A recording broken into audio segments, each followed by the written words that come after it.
ते म्हणजे मला घरातलं काहीच माहित नाही, कारण की मी तुम्हाला सांगते ज्यानुसार की मी 1.5 वर्ष वेगळे राहिले होते. काम करणारे लोक सांगायचे. हा, ते काम करणारे लोक सांगायचे मला की तिला एवढा त्रास आहे तेवढा. पण आपण माझे मिस्टर तिच्या पतीला एवढे पण बोलायचे की तू एवढा त्रास देऊ नको. तर तो बोलायचा की तुमच्या नवरा बायकोंबद्दल तुम्ही बघा, माझ्यामध्ये बोलू नकोस किंवा पडू नकोस. किंवा माझ्या मिस्टरांवरती पण शशांक हगवणेंनी आरोप केलं होतं की नाही का खोटे, की तुझं पण काहीतरी आहे म्हणून तू माझ्या बायकोची एवढी बाजू घेतोय वगैरे. आम्हाला दिसायचा त्रास तिचा, सगळं व्हायचं, पण आम्ही बोलू शकलो नाही कधी. मोठं हुंड मागितलं, गाडी मागितली, कोटी रुपये मागितले, त्याचबरोबर त्या गाडीचं तर एक सांगायचं म्हणजे माझी सासू जी आहे त्यावेळेस आम्ही तर एकत्र होतो. त्या पाळण्यावरती झोपाळा जो आहे आमच्या घरातला हॉलमधला, त्यावरती ते बसून तिच्या मम्मीशी बोलत होता की तेव्हा मी हे ऐकलं होतं की हा फॉर्च्युनर पाहिजे, कसं सगळ्या ब्रँड गाड्या असलं की कसं चांगलं दिसतं ना, हा शब्द मी ऐकला होता त्यांच्याकडून. बरं, तुम्ही स्वतः ऐकलं? हा, मी स्वतः ऐकला होता.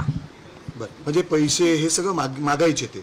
हो, शशांक हगवणे तर त्यांनी तर सगळं मागितलेलं आहे. मी स्वतः पाहिलेलं आहे की तिच्या वडिलांनी गॉगल, मोबाईल, जे काय वॉच आहे ते माझ्यासमोर घरामध्ये आलेलं आहे, बघितलेलं आहे. आणि त्याच्या म्हणजे तो त्याच्यावरती पण एवढा आम्हाला रुबाब दाखवायचा माझ्या मिस्टरांना की बघ मी कशी तिला धाकात ठेवलीये वगैरे, नाही का, की आम्ही सगळं घेतोय करतोय वगैरे. असं माझ्या मिस्टरांना पण टॉर्चर करण्यात गेलं की तू कशाला तुझ्या बायकोचं एवढं ऐकतोय, तू म्हणजे बायलाचे हांडगाचे वगैरे, अशा प्रकारे त्याला त्रास देण्यात आला. मुळात घरचे पण त्रास द्यायचे आणि त्याचे जे कॉमन मित्र आहेत त्यांना पण शशांक सांगायचा की याला असं बोला, त्याला तसं बोला. मग ते त्या पण त्रासाला माझे मिस्टर कंटाळले. सीसीटीव्ही समोर आलंय ज्याच्यामध्ये तुम्ही मोबाईल, म्हणजे तुमचा मोबाईल हिसकलेला आहे, तुमचे कपडे फाटलेत, तुम्ही रस्त्याने पळताय. काय नेमकं घडलं होतं तुमच्यासोबत त्यावेळेस? म्हणजे माझ्या मिस्टरांचं तिथं वॉशिंग सेंटर होतं आणि ते म्हणजे जे आमदारकी चालू होती त्या प्रचारामध्ये ते गेले होते माझे मिस्टर. आणि घरी मी इकडे भाऊबीज करून मी माझ्या घरी गेले होते उशिरा.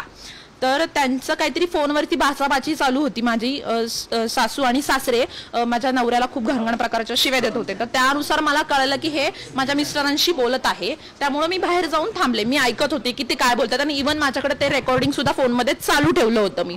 तर त्याच्यानंतर तो फोन कट झाला. ते म्हणत होते तू इथं ये, तुला दाखवतो आम्ही. मग ते 4 जण त्याला मारण्याच्या याच्यातच उभे होते, नाही का. पण मला वाटलं नव्हतं की ते कदाचित माझ्या अंगावर येतील. पण ती तिकडून माझ्या सासूबाई अशा म्हटल्या की घराचं वाटोळं केलंय हिने. तर मी त्यावरती काही रिएक्शन दिलं नव्हतं. पण माझी जी नणंद आहे करिश्मा हगवणे, तिने खूप खूप म्हणजे घाण प्रकारचा शब्द वापरला, जो मला म्हणजे तिने प्रवृत्त केलं उलटं बोलण्यासाठी. की त्यानुसार मी उलट बोलले तर मला माझ्या सासऱ्यांनी मारहाण केली, माझे कपडे फाडले. त्याच्यानंतर नंदेनी पण मारहाण केली, सासूनी पण मारहाण केली. आणि माझा दीर शशांक हगवणे यांनी मला खाली पाडून माझे केस म्हणजे इंदळून त्यांनी माझा मोबाईल घेऊन, कारण की मोबाईलमध्ये माझं रेकॉर्डिंग चालू होतं हे त्याला माहिती होतं, आणि ते मोबाईल ओढून घेऊन तो पळत गेला. आणि त्याच्या मागे मोबाईल घेण्यासाठी मी पळत होते, कारण की माझ्या त्या मोबाईलमध्ये सगळे प्रूफ होते, म्हणून मी त्याच्या मागे पळत होते. पण त्याच्यानंतर तो पुढे जाऊन तो गाडी घेऊन पळून गेला तिथून.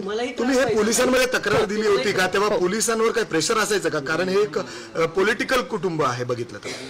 हो, पॉलिटिकल कुटुंब आहेतच ते. पण मला असं वाटतं की वरतून त्यांनी दबाव आणायचे सारखे पोलिसांवरती की तुम्ही कारवाई करू नका किंवा काय.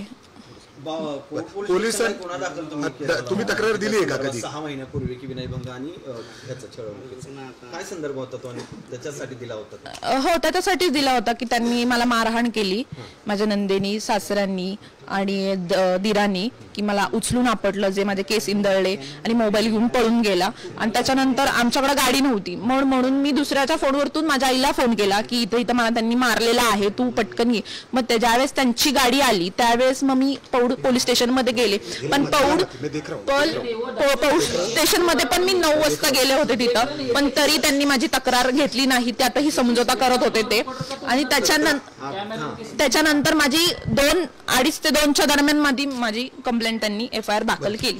वैष्णवीला कधी सांगायचा प्रयत्न नाही केला का ज्या पद्धतीने तिच्यावर अन्याय अत्याचार होते, तू तुझ्या आईवडिला सांग, घरी जा? आम्ही मुळात कधी बोललोच नाही. आणि ती मुळात यांना सगळ्यांना घाबरायची ती, कारण की तेवढा ते दुष्ट होते म्हणून ती घाबरायची ती त्यांना. आणि म्हणून तिने कधी प्रयत्न केला नाही आणि मीही कधी प्रयत्न केला नाही. जर तिने मला सांगितलं असते तर आम्ही दोघी मिळून नक्कीच त्यांना धडा शिकवला असता. तानं बाळ आहे, 3 दिवस त्या बाळालाही लपवून ठेवलं, 3 दिवस त्या बाळाला लपवून ठेवलं. आता पोलिसांच्या माध्यमातून कसपटे कुटुंबाला ते बाळ दिले. बाळाचं वाईट होते असं वाटतंय तुम्हाला? हो, माझ्या म्हणजे मोठ्या सासऱ्यांचा मला फोन आला होता की मयुरी ते बाळ खूप म्हणजे त्याचे हाल चालू आहेत खूप, तर तू बघ त्यांना फोन करून कसपटांना. तर मी म्हटलं की पप्पा मी तुम्हाला नंबर देते, तुम्हीच फोन करून बघा. हा, मोठ्या सासऱ्यांना. तर मी त्यांना नंबरही दिला, त्यांचं बोलणंही झालं. तर ते तिकडे गेले सुद्धा होते, पण तो जो निलेश चव्हाण आहे त्यांनी ते बाळ दिलेलं नाहीये. आणि मी एवढं सुद्धा म्हटलं होते की ते बाळ माझ्या ताब्यात द्या, कारण की तो थर्ड पर्सन आहे, त्याचा संबंधच नाहीये काही ते बाळाला हातात घ्यायचा. इव्हन मी हगवणे फॅमिलीतली त्यांनी ते बाळ माझ्याकडे पाहिजे होतं, पण त्यांनी ते देऊन दिलं नाही. निलेश चव्हाण नेमकं कोण आहे? कारण त्याचं घर आहे पण लॉक होतं. त्याच्यावर गुन्हे दाखल आहेत हो, मी स्वतः त्याच्यावरती जे मागं जे हे झालं होतं प्रकरण, तेव्हा मी पण त्याच्या पण नावाची कंप्लेंट दिलेली आहे. त्याचंही नाव त्या FIR मध्ये आहे. म्हणजे मला तरी ऐकण्यातून आलेलं आहे की तो म्हणजे करिश्मा हगवणे हिचा मित्र आहे तो, आणि माझ्या दर भांडणामध्ये तो असायचा. निलेश चव्हाण दर भांडणामध्ये तो असायचाच, आणि तो सगळ्या मीटिंग घेऊन तो म्हणजे सांगणार की हे चुकीचं आहे, हे बरोबर आहे. तो कायम मला आणि माझ्या मिस्टरांना चुकीचा ठरवत आला की करिश्मा बरोबर आहे, तुम्ही चुकीचे वागताय, असं करताय. कायम त्याच्या ऑफिसला, जे कर्वेनगर वारजेमध्ये कुठे तरी आहे त्याचं ऑफिस, तिथे कायम मीटिंग झालेली आहे. वैष्णवी जेव्हा प्रेग्नेंट होती तेव्हा देखील अशा पद्धतीचे तिच्यावर अन्याय अत्याचार होत होते. घरी जाऊ दिलं जात नव्हतं, बाहेर जाऊ दिलं जात नव्हतं, मारलं जात होतं. हो, मला कळलं होतं की तिचा मोबाईल वगैरे काढून घेतलेला आहे, आणि जे काय तिला उन्हामध्ये म्हणतात आहेत उभं केलं होतं, तर ते हो मी म्हणजे ऐकलं होतं. मला कामगार लोकांनीच सांगितलं होतं की तिला घराबाहेर काढलेलं आहे, आमचं बाळ आम्हाला दे आणि तू इथून चालती हो, असं काहीतरी ते बोलले होते शशांक. का नेमकं का अशा पद्धतीने वागणूक दिली जात होती सुनांना या घरामध्ये?